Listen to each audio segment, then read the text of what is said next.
Hey everyone, I'm Dan with HRT, and today we're here with Brad from Low Light Innovations, and we're talking about, it's kind of going to be a series. We're going to title it Night Vision Knowledge. This is part one. And if you guys have questions, and we'll remind you at the end, put them in the comments, and we can maybe bring Brad back here, and he can tell us some more of those answers. So let's hop right into the first one. Yep. And that's going to be, does field of measure make a big difference? If we're talking at 2,000, at 3,000, what does it mean too? So I'm sure that's another question. Performance specs are something that is kind of difficult to learn about. So figure of merit is kind of a rough estimation of the performance specs of night vision. And night vision specs are kind of a difficult subject to learn about. Not a lot of places have information about what each spec does. And I see a lot of people who don't really know what these specs mean, but they know like big number good, low number good. And people really chase after high specs. And like, can you tell the difference between 2,000 and 3,000 FOM? And really, it does depend. So when we're talking about figure of merit, it's a number, right? It's some magical number, and everybody knows that bigger is better. What that means is it's made out of two parts. The line per millimeter resolution of your tube, so your tube has a specific resolution, and then the signal to noise ratio, which is basically how noisy the tube is. And when you multiply those two numbers together, you get your figure of merit. Okay? So if one's really high and the other's really low, you'll get a certain number. If one's really low and the other's really high, you'll get a certain number. And so as you can see, it doesn't really tell you a lot because you could have a really noisy tube and yet it's got high specs somehow. Right. But the other thing is that like stuff like resolution, after a certain point, you can't really discern much about resolution. It depends on your eyes, how good your eyesight is. It depends on how good the lenses are that you're using on your unit and how well they're focused. Is your unit purged or not? And also the exact lighting conditions that your unit is in. What the spectrum of light you're looking at, as well as how bright or dark it is, will change how the picture looks. And to be completely honest, also a lot of people don't have enough experience looking through night vision to be able to tell the difference between a really high performance tube and one that's just average. So when you're chasing these really, really high end specs, you're spending $1,000, $2,000, $3,000 extra dollars for functionally what's just a number to go up that you can't really use or detect unless you're like really a connoisseur and have like really nice equipment. It would not make sense to spend $4,000 on a tube if you're just going to put the cheapest contract glass that you can buy on eBay in front of it and then run it in like super high light with grease all over the lenses and you've got like cataracts or something. Right. It does not make sense to do that. If you're buying a really expensive unit with really nice glass and you know what you're looking at because you've used lots of night vision, then yeah, you can probably tell the difference. Okay. Just people need to be less interested in their specs and more interested in using their nods, basically. Right. That's just a pet peeve, but still. It seems like you might be passionate about that. And ironically, as you're saying about, it's hard to learn these things when you don't already, like you're not in the industry and that maybe that specific role. So I called it figure of, or whatever I called it, but it wasn't right. So it doesn't like it's everybody like there's no one like place to learn about this, right? Like there's no like Bible of night vision. There's a couple books out there, but they're out of print and they're like $300. So that's next, right? MH1 was first. Now the Bible of Night Vision. That's your next project. I really don't want to be the one to write that. But I appreciate you going through that there's two different calculations that go into the one, because this one I built it, blah blah. I, as you know, tossed the tube into the housing and put some screws together. Yeah. But I was looking at that and I was trying to define like at what point is it worth it and what.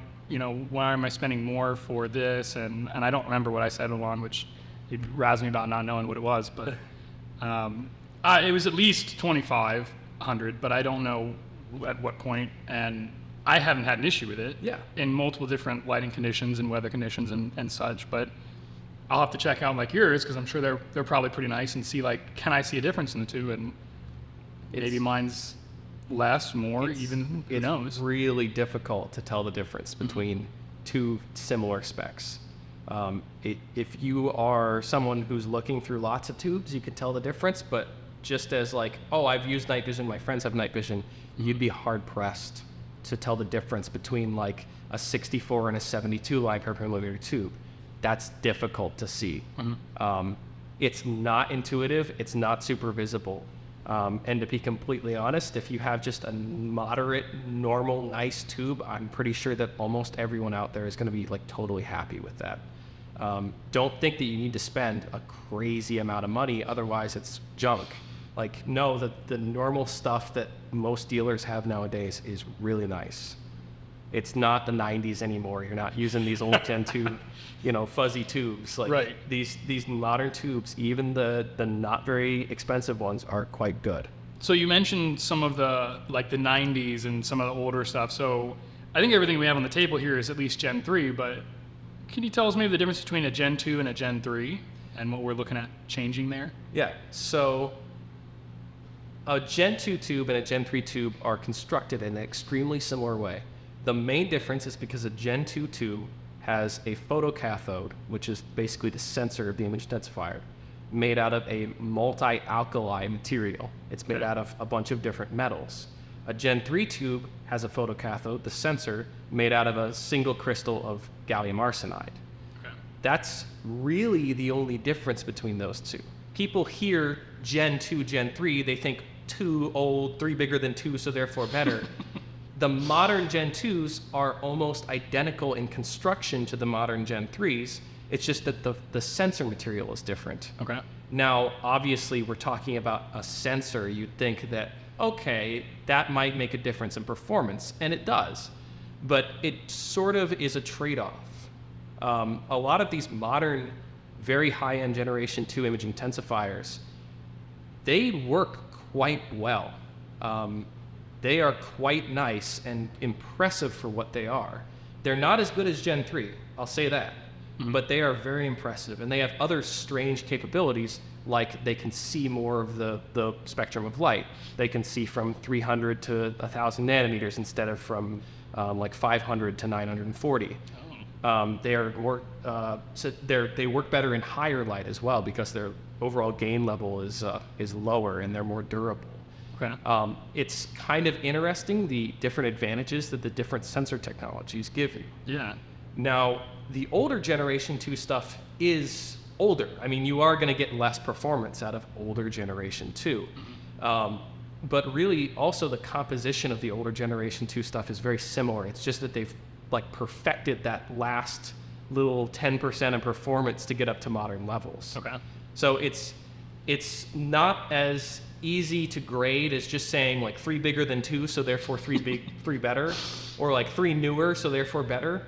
Right. You have to look at everything on sort of a model by model basis, on sort of a date by date basis, and honestly a tube by tube basis to really see how the tube performs. Okay. And to be completely honest, you should go look through it and see what it looks like in person. So is there any, and I don't know the answer, is there any longevity of the tube difference between a 2 and a 3? Yeah. So Generation 3 tubes will last for about 10,000 hours nowadays. Some manufacturers are claiming more, and I honestly would believe them at this point since that 10,000 hour spec has been around for a while. Just for reference, 10,000 hours is every single night from sundown to sunup for 3 years. So no, you're not doing that. Right. Well, you could be, but you should probably turn them off. You should probably turn them off. I don't think that there's anyone out there that's doing 8 hours of night vision a night. If so, Right. The Generation 2 stuff, they also claim 10,000 hours. It sort of depends on the manufacturer if they're being completely truthful with that.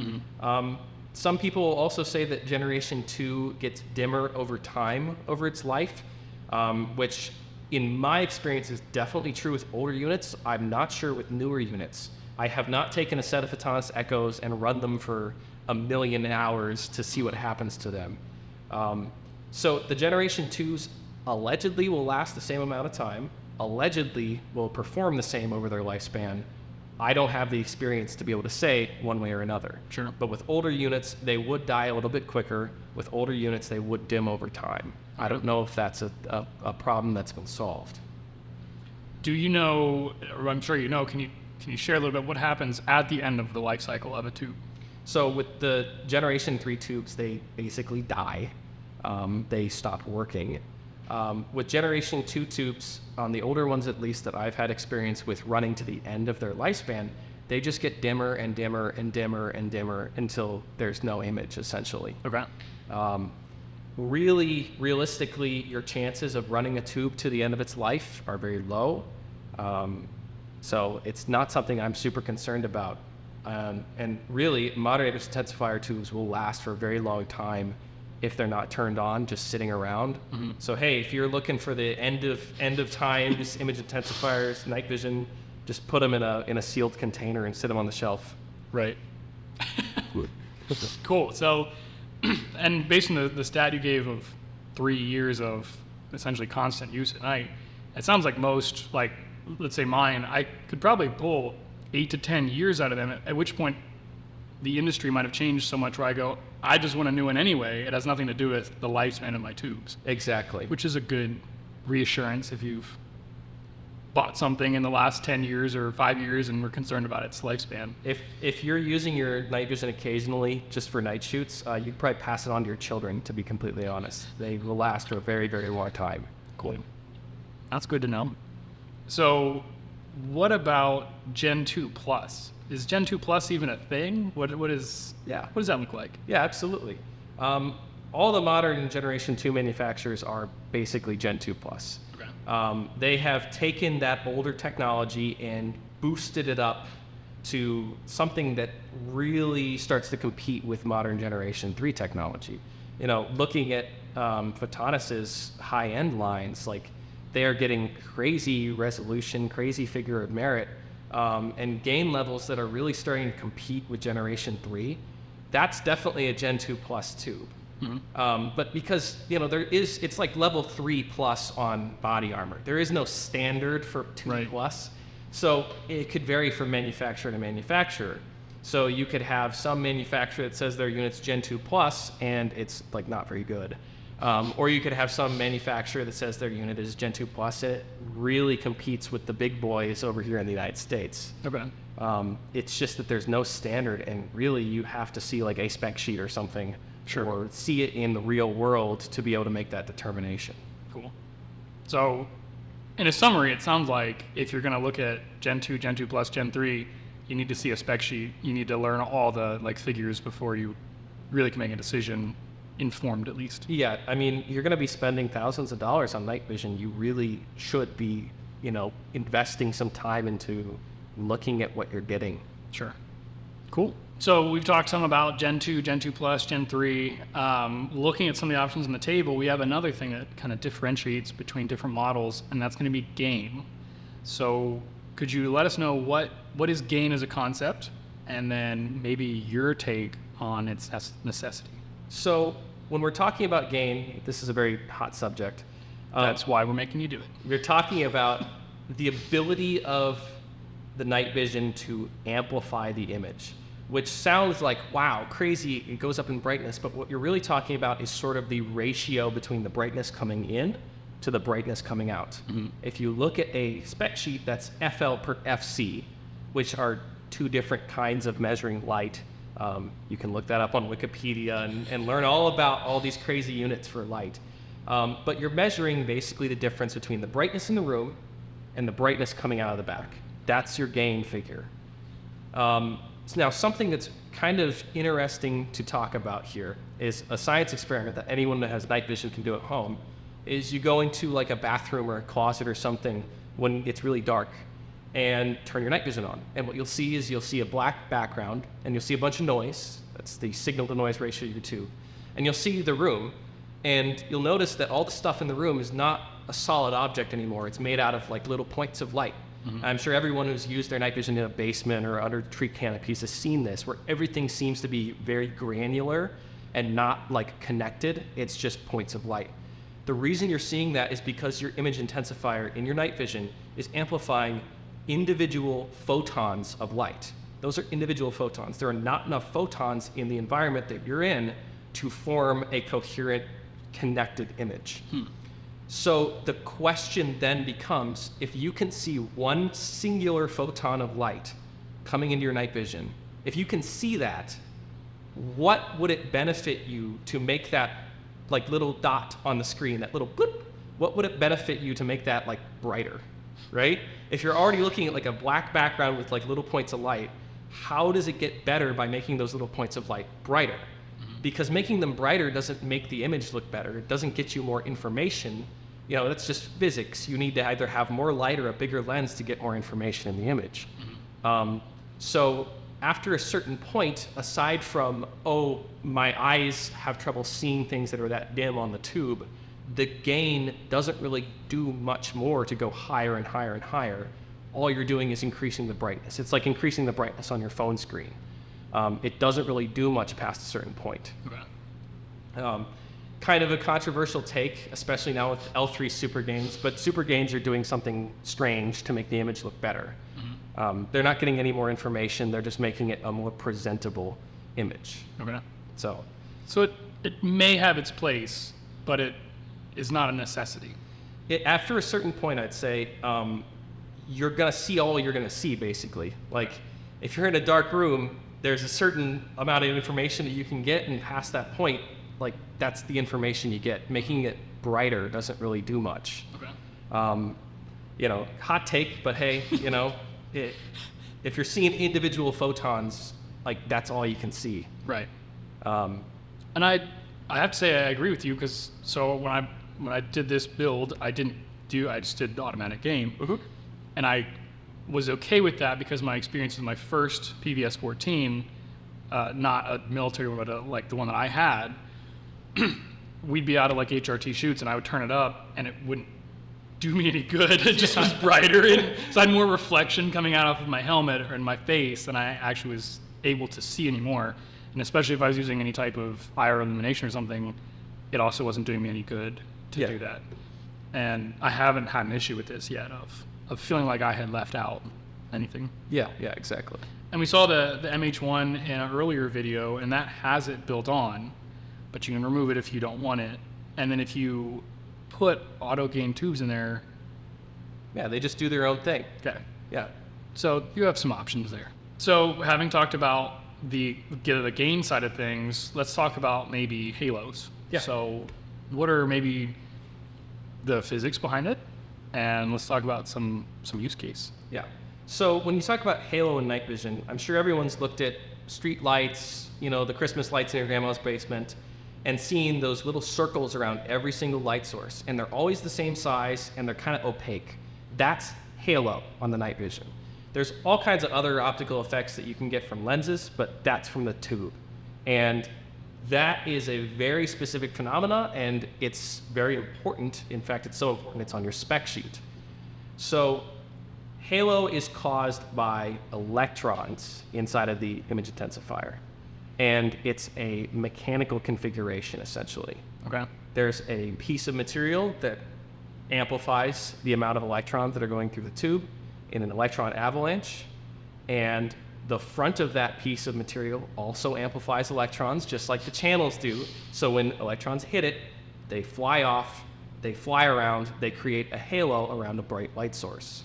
Okay. Now, a cool thing about halo is that the halo basically will determine how durable your tube is in this axis to shock, which is why you see on all of those really, really expensive night vision scopes, they advertise having a high halo tube so that it's really resistant to shock in this direction and it doesn't beat itself apart. Okay. But for head-mounted use, you do not want high halo. As cool as it sounds to have a very durable piece of night vision equipment, the second you get around bright light sources, you can't see anything because they're making these huge circles on your field of vision. Okay. Halo is measured in millimeters, and that is like the physical size. If you were taking your night vision device and you took the lens off the back and took calipers, you'd be measuring the physical size of the halo. By the way, don't do that. So it's a very important specification in my opinion, and it's one that people really don't pay attention to all that much, in my opinion, because like mixed lighting environments are everywhere. There's street lights everywhere. There's house lights everywhere. If you have a laser on your gun and you turn that laser on in high power, you're going to see a big stinky halo in the image. It's something that you need to look at, and you need to make a value judgment of like, hey, do I want to actually pay the extra money to have a hand select tube with a lower halo, or will I be fine with this? Right. And it's something that's in my opinion one of the most important specs to look at if you want to be choosy, to be completely honest. Sounds like a valid. You were talking looking through a reticle, the laser. I mean, just in this like studio, there's lights all over the place, and this is a semi-sterile environment because we have less ambient light. So out in the real world, who knows all over? Yeah, who knows what you're going to get into? Right. Exactly. And it's a circle you can't see past. Like, you might as well be holding your hand out in front of your face. That's helpful. It kind of reminds me of, so I have really bad astigmatisms. How does that play into the optical clarity and things that we get here in the night vision? Is there any correlation? Does it help at all, hurt? So if you have an astigmatism, you might have problems with your lenses. From what I've seen, that really hurts you with like bright point sources of light, like reticles. Yep. With night vision, since it's an image, I think you should be completely fine, especially if you wear some sort of corrective lenses to help with that a little bit. I also bet that if you have manual gain on your housing, you turn it down a little bit, having a dimmer image might also help you with the clarity with an astigmatism, since you're not just like beaming the brightest possible picture into your eyes. That might help a little bit. Right. And I want to kind of backtrack a little bit because this crossed my mind. You were talking about taking calipers and measuring an issue inside of the tube, which obviously we don't recommend doing. Don't. But when we look at the specs, it's also important to keep in mind we're not talking about this. We're talking about everything that's inside of a very small tube. Yep. So sometimes what sounds like a small issue could actually be a huge one, and something that looks like a large issue is actually almost unnoticeable. Exactly, yeah. So like, remember that the image on the back of the image intensifier that you're looking at when you look through these night vision goggles, that's 18 millimeters wide. That's less than 3/4 of an inch. So when you talk about a 1 millimeter halo, you're talking about like 1/18 of your field of view being occupied by a big circle. If you're talking about a blem that's, it's only 3/1000 of an inch in diameter, well, that's like the size of your thumb in your field of view. And you can't get rid of it, and it's so the actual image intensifier is really tiny. So all of these kind of issues are sort of amplified past what you'd kind of imagine them to be. Right. I took a precision rifle class last year, and one of the things that they did was shine a flashlight through. Please don't do this with your night vision. They shined a flashlight through the front lens. And then put a piece of paper behind the back end and saw the tiny little pinpoint that was your ideal field of view through there, like your proper eye relief. Yeah. And it was very eye-opening to realize, like, wow, your eye is only picking up, like, especially in high magnification, a pepper size of, like, just a little tiny little speck of pepper is like all you're picking up. Yep. But you're getting all that information, and I feel like it's kind of the same here. Like, you're getting, you may have this much coming in, but as it goes through the process, you're losing a lot of that, the size that you think you're actually seeing. Yeah, the interesting thing is like, it's kind of a lens thing. When you're looking through night vision, you're looking at an exit pupil that's, like 9 millimeters, 7 millimeters, somewhere in that range in diameter. That's why it's adjustable. You're adjusting it for your eyes. And then you look at someone who's wearing night vision, you see all that spill. Like, that's all the light that you're losing, that you're not getting into your eyes. It's just coming out and washing all over your face. Right. Also, buy eye cups for your night vision if you're going to be in a force environment. Yes. But yeah, there's a lot of light that's lost. There's a lot of light that just doesn't make it into your eye. It's just the nature of things. Awesome. Well, thank you for all of your information here. We're going to do part 2 as well, so we got that already planned out. If you've got questions or things that you want to know, learn, or maybe a misconception you've heard, throw it in the comments. We'd love to readdress some things and come back, maybe hear some hot takes. Doesn't get anyone in trouble. So check out Little Light Innovations on their website, their social media. And then any questions you might have for HRT, reach out to us there. Thanks for watching the video, and we appreciate your time.